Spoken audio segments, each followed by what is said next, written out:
Wala nang makakapagpigil pa kay Bunso Mix Malino at nagtapat na, ano ito ating alamin.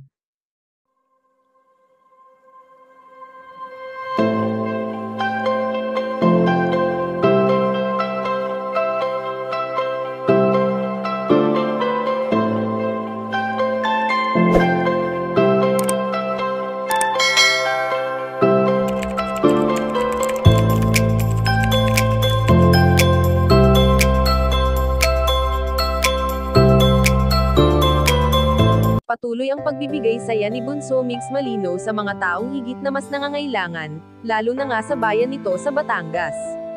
Bagamat una na itong nasimulan nang nabubuhay pa ang prinsesa nitong si Cutie Mahal, ay hindi naman nawawalan ng pag-asa ang binata na makatulong sa iba't ibang tao na kahit siya na lamang mag-isa. Sa sobrang busy ngayon ni Bunso Mix Malino sa kanyang mga ginagawa ay paminsan-minsan na lamang ito kung umuwi sa kanila. Kaya naman sa tuwing sumasapit ang araw kung kailan siya free, ay talagang sinusulit niya ito kasama ang mga taong kanyang minamahal.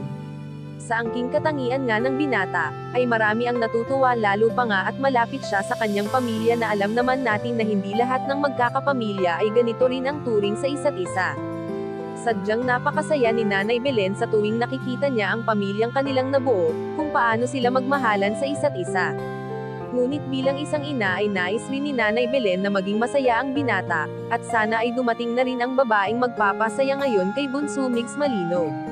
Samantala aming napag-alaman na tapatang inamin ni Bunso Mix Malino na wala pa ito sa kanyang plano, dahil hindi niya alam kung ano ang tinadana sa kanya ng ating Poong Maykapal, at handa ang binata sa kung ano ang kapalaran na nakatakda sa kanya.